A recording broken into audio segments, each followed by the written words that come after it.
하나님께서 오늘 우리에게 주시는 말씀 출애굽기 20장 16절 말씀입니다. 출애굽기 20장 16절 말씀입니다.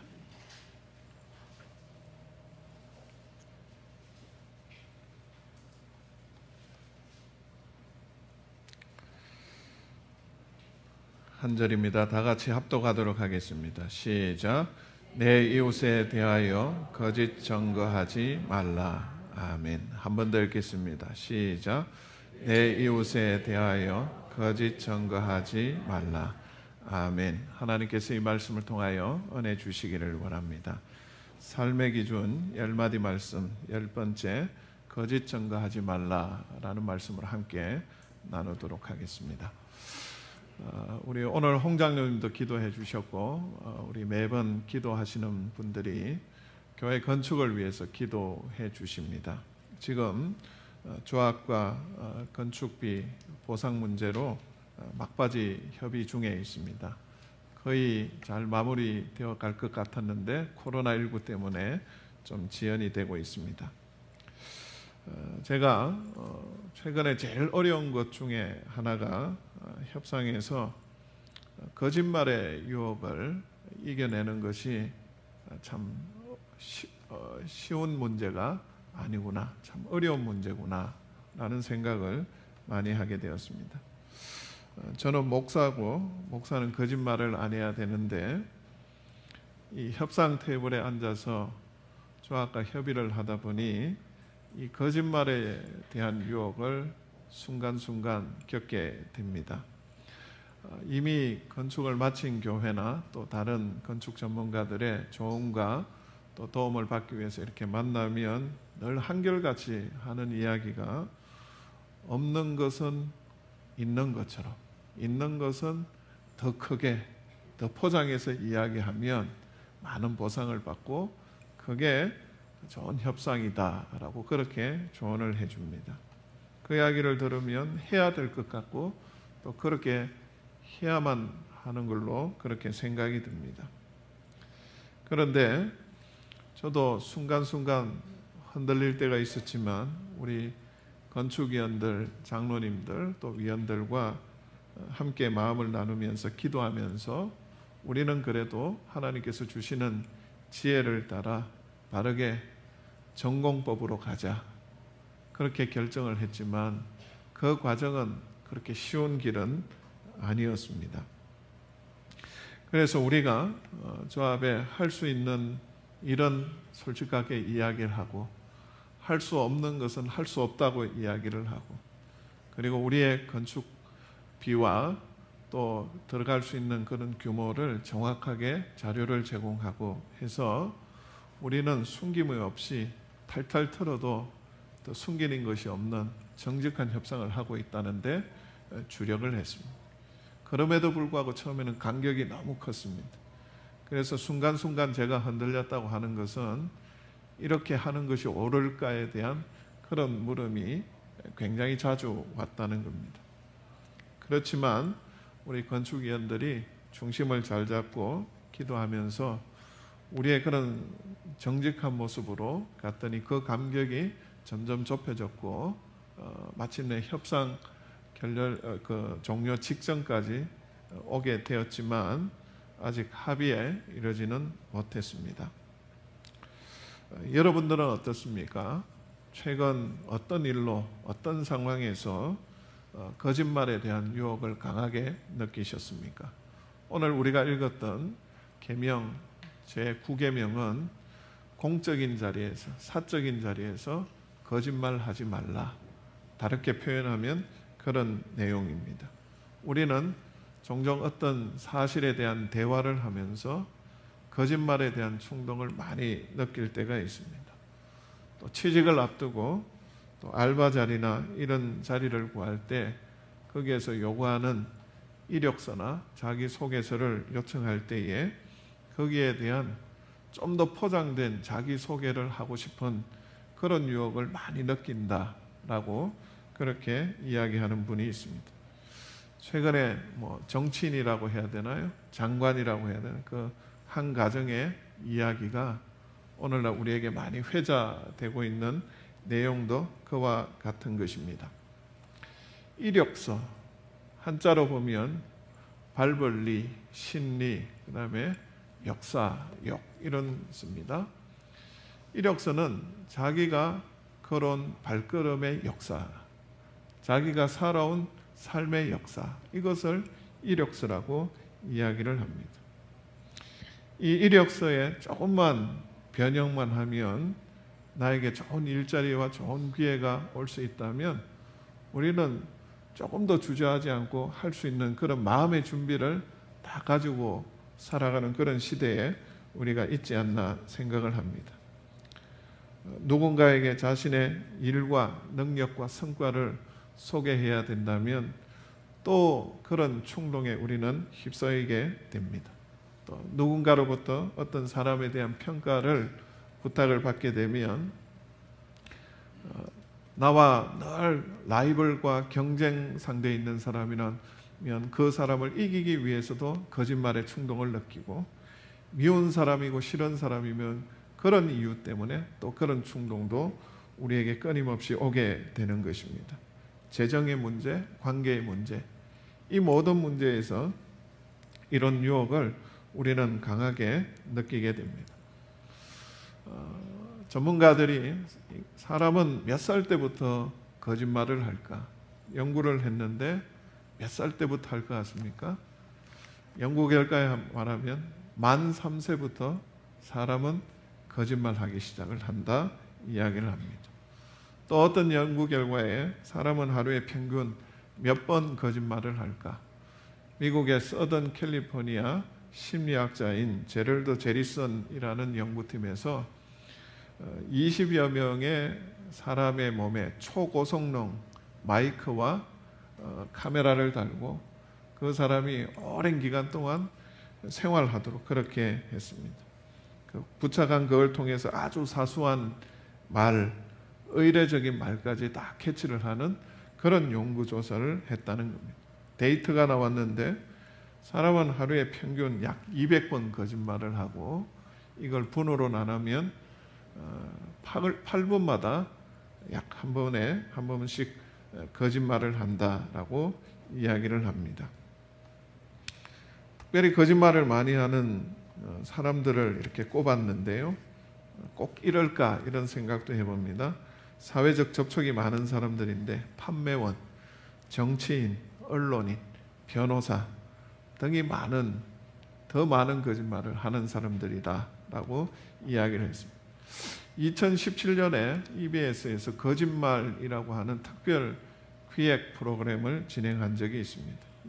여기에서 20대에서 40대 다양한 직업군을 가지고 있는 사람들을 대상으로 했고, 거짓말의 구체적인 내용과 상황, 또 거짓말 전후에 자기가 느꼈던 느낌, 감정 이런 것들을 적는 거짓말 일기를 적게 해서 데이터를 냈는데 우리나라 사람이 적게 거짓말 하나요?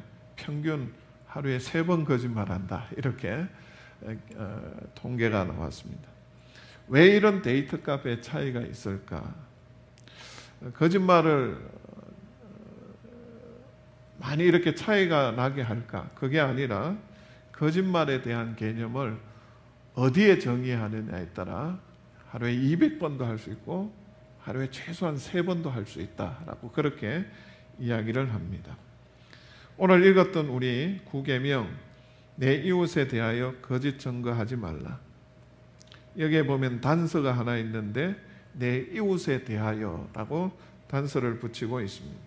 그렇다면 하나님은 이 계명은 사람에 대한 보호, 이웃에 대한 보호에 아주 강조점을 맞추고 있는 내용이라는 것을 말씀하고 있습니다. 특별히 이 9계명은 법정에서 사용되는 용어와 그 용례를 거의 차용을 해서 사용을 하고 있습니다. 그렇다면 이 당시에 법정에서 정말 이웃의 불이익을 당하는 많은 거짓 증언들이 있어 왔고 그것이 사회의 폐단으로 자리 잡고 있었다라는 것입니다. 이 당시에 이스라엘 백성들의 신분이 노예였다고 했습니다. 노예는 인권도 없고 생명도 없는 물건과 같은 존재라고 했습니다. 그래서 시시비비가 생기면 늘 피해가 보는 쪽이 노예들이었고 힘이 없는 사람들이었습니다. 애굽 사람과 이스라엘 사람들이 시시비비가 생기면 늘 피해자고 늘 책임을 져야 되고 불이익을 당하는 사람들이 히브리 사람들이었다라는 것입니다. 그 당시에 오늘날처럼 과학 수사대가 있었던 것도 아니고 국가수의 감식 기능이 있었던 것도 아니고 거짓말 탐지기가 또 CCTV나 촬영이나 녹음 이런 것이 없었던 시대였기 때문에 제일 중요한 것은 사람의 정언이 제일 중요했고 그 정언의 역할은 사람을 죽이기도 하고 살리기도 할 수 있는 가장 중요한 그런 기준이 되었기 때문이었습니다. 열왕기상 21장 요즘 성경 많이 읽으시는데 보면 어떤 사건이 나옵니까? 북이스라엘 왕 아합 왕과 나봇의 포도원 이야기 사건이 나옵니다. 아합 왕이 여름 자기 별장이 있는 이스르엘이라는 지방으로 휴양을 갔습니다. 휴가를 갔는데 자기 그 별장 앞에 쫙 펼쳐지는 그 광경에 너무 갖고 싶은 포도원 하나가 있었습니다. 저걸 잘 가꾸어서 조경을 해서 정원으로 만들면 좋겠다 이런 생각이 들었습니다. 그래서 부하를 시켜서 저 포도원 주인이 누구냐고 알아보니 나봇이었고 그를 데리고 오라고 했고 그래서 제안을 했습니다. 21장을 읽어보면 네가 그 땅을 나한테 주면 더 좋은 땅을 주든지 훨씬 많은 돈으로 배상해 줄 테니 그 땅을 달라고 이야기를 합니다. 그런데 이 나봇은 왕의 요청이지만 단번에 거절을 합니다. 두 가지 이유로 거절을 하는데 하나는 하나님 말씀의 율법에 땅은 하나님의 것이기 때문에 사고 파는 것은 할 수 없습니다. 그리고 또 하나는 조상 대대로 우리 지파에게 준 땅이기 때문에 사사로운 이권 때문에 자기가 사고 팔 수 없는 땅입니다 라고 거절을 했습니다. 아합 왕이 그 거절에 속이 상해서 집에 가가지고 식음을 전폐하고 덜어 누웠다. 21장에 그렇게 기록이 됩니다. 그 광경을 봤던 아내 아주 여전사 이사벨이 남편에게 물었더니 이러저러하다고 해서 자기가 속상해서 그렇다고 이야기했습니다. 그랬더니 이사벨이 남편에게 당신이 이스라엘의 왕이냐? 네가 왕이냐? 라고 하면서 빈정거립니다.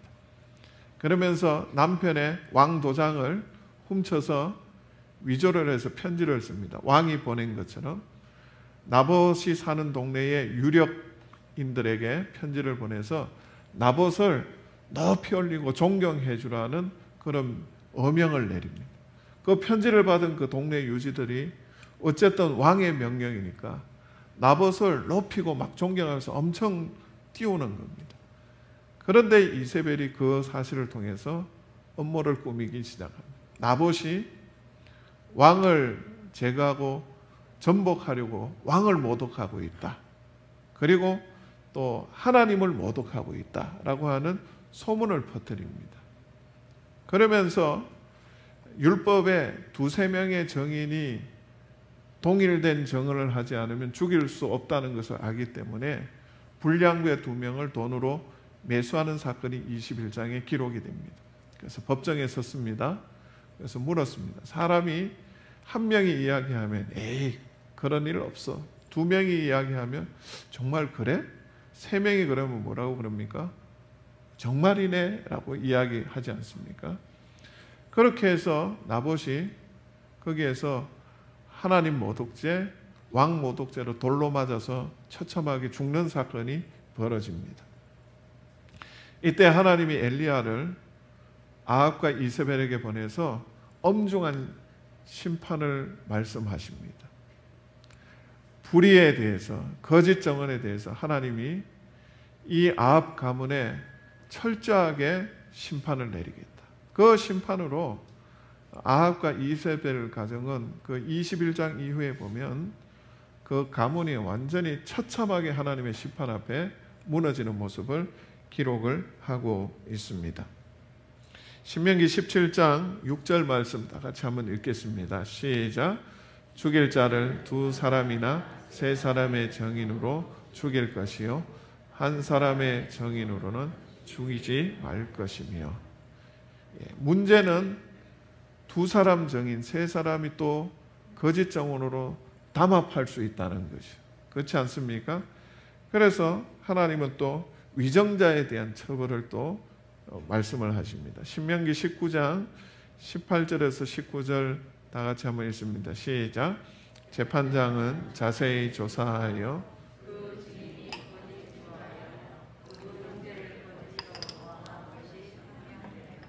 그가 그의 형제에게 행하려고 꾀한 그대로 그에게 행하여 너희 중에서 악을 제하라. 아멘.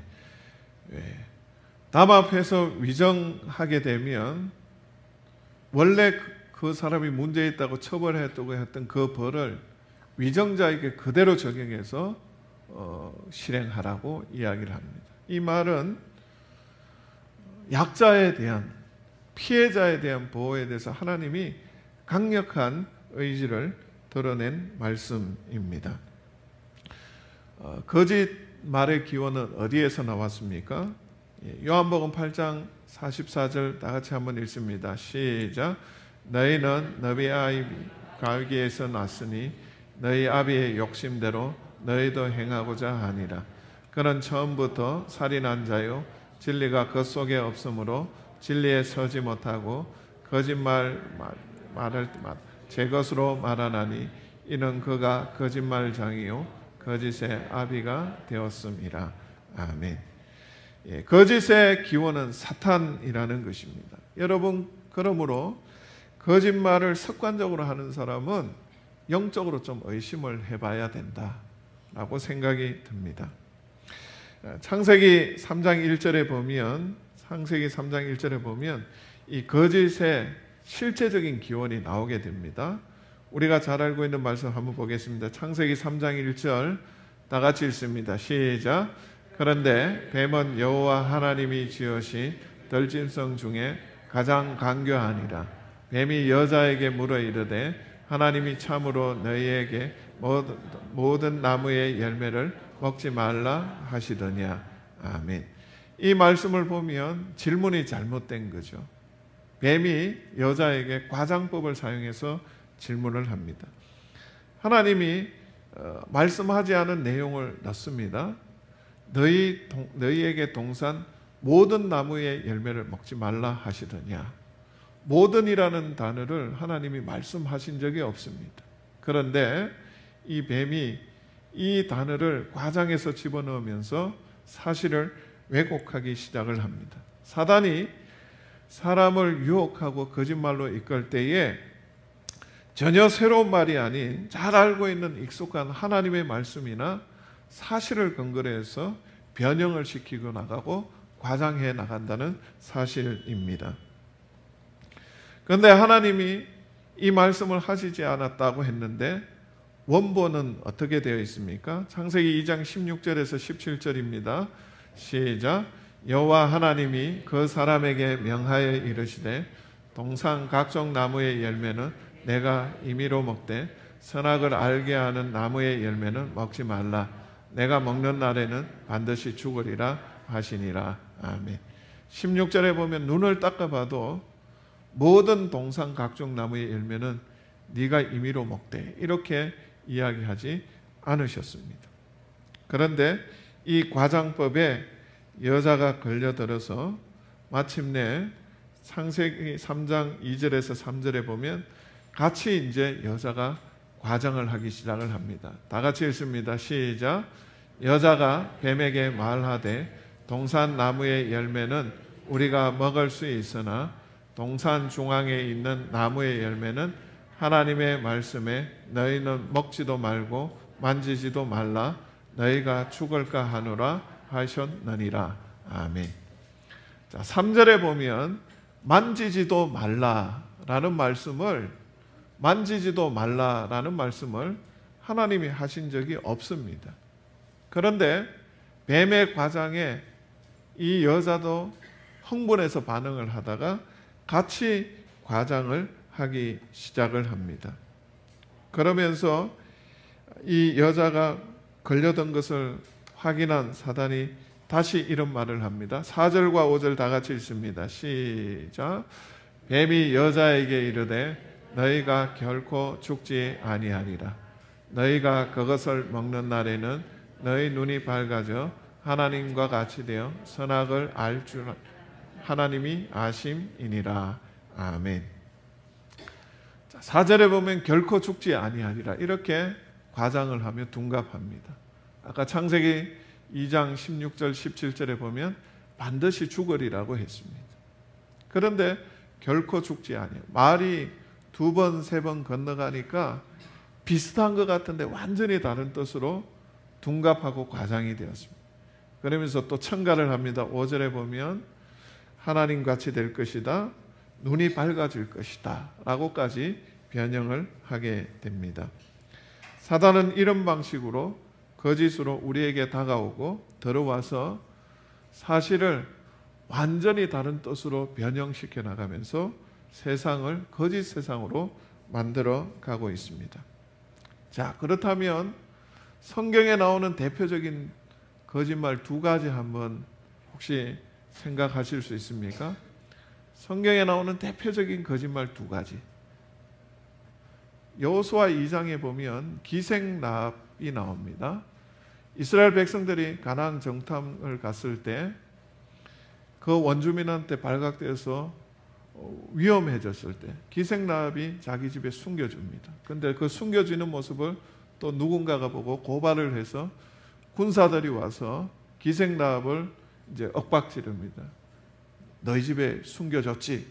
안 숨겨졌는데 수색할까? 그랬더니 방금 저리로 갔습니다. 라고 그렇게 거짓말을 합니다.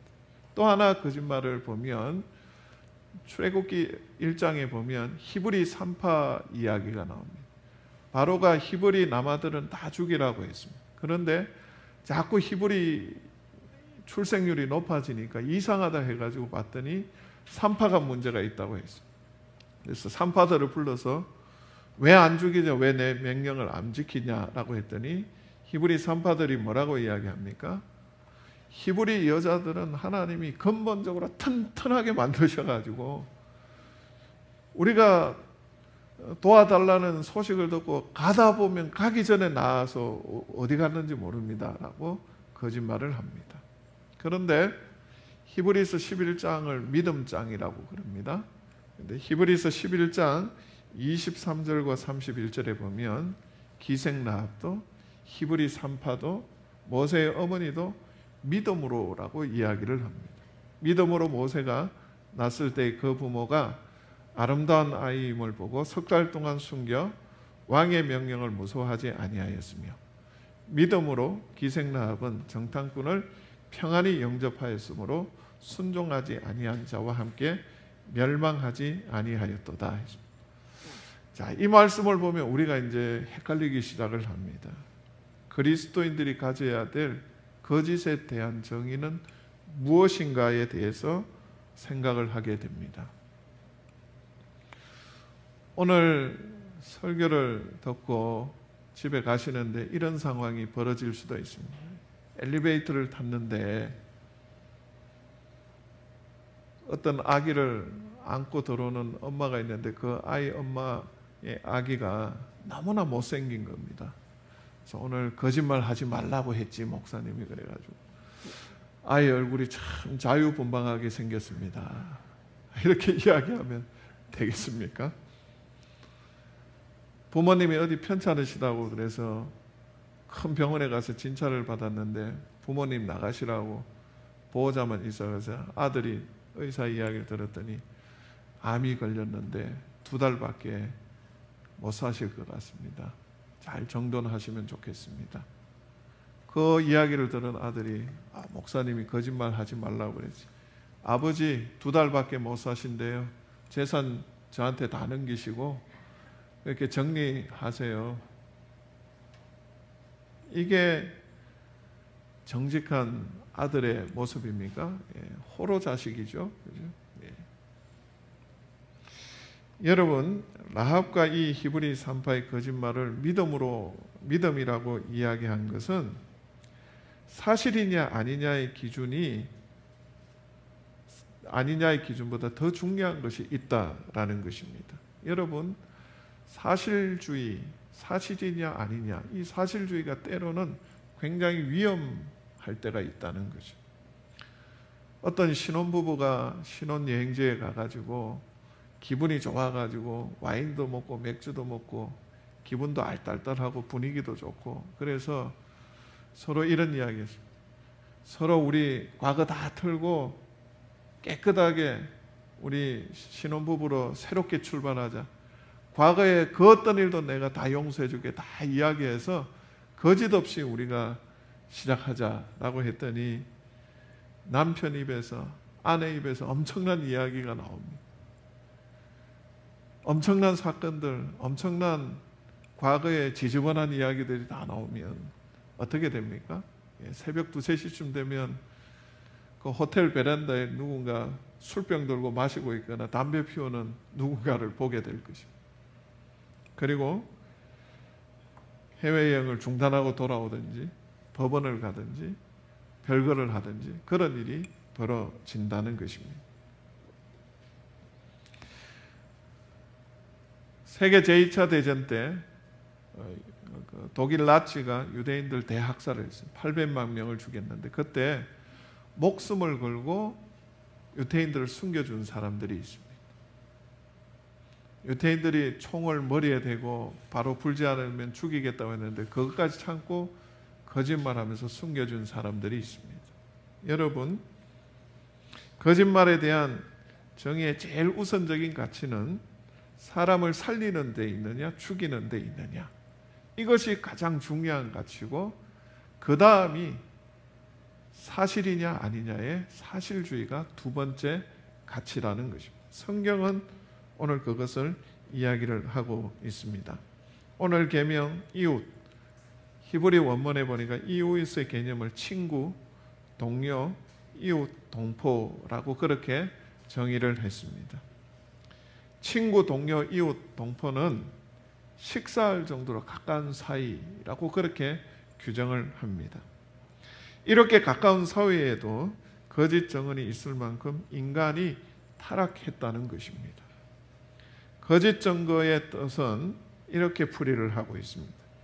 이웃을 치거나 어려움에 빠지게 하거나 아니면 자신의 이기적인 목적 달성을 위해서 사실을 감추거나 축소하거나 변조하거나 변경하는 일이라고 그렇게 원문은 이야기를 하고 있습니다.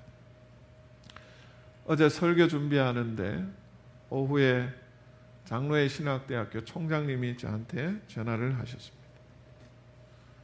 어떤 한 목사님에 대해서 이것저것 깊이 물어보셨습니다. 제가 오늘 이 설교를 준비하는데 그렇게 물으시더라고요. 그래서 제가 전에도 어떤 사람에 대해서 이야기할 때 신중하게 이야기했지만 오늘 이 설교 준비하다가 그 이야기를 들으니 한마디 한마디가 너무 힘들더라고요. 좋은 이야기도 또 쉽지 않은 이야기도 그렇게 참 어려웠던 시간이었습니다. 우리가 말을 할 때에 대부분 하는 내용들이 그 사람에 대해서 그리고 그 사람이 한 일에 대해서 이야기할 때가 참 많습니다. 여러분, 오늘 이 말씀을 듣고 우리가 그래도 말씀을 들었으면 적용해야 되지 않습니까? 적어도 이번 주에 어떤 사람 또는 어떤 사람이 한 일에 대해서 말할 기회가 있다면 이 9계명을 가슴에 잘 새기시고 말하실 수 있기를 바랍니다. 특별히 다른 사람에게 영향을 미칠 수 있는 책임과 권한이 있는 위치에 있는 분이라면 더더욱 그렇게 해야 할 것입니다. 저는 신방을 하다 보면 교인들 중에 제가 이전에 들어서 알고 있던 분과 전혀 다른 훨씬 더 좋은 분임을 알게 될 때가 있다라는 것입니다. 그렇다면 그 전에 저에게 누군가가 알려주었던 그 내용이 그분이 잘못 전해주실 수도 있고 의도적으로 전해주실 수도 있는 그런 것일 수도 있다라고 하는 그런 느낌을 가지게 될 때가 있습니다.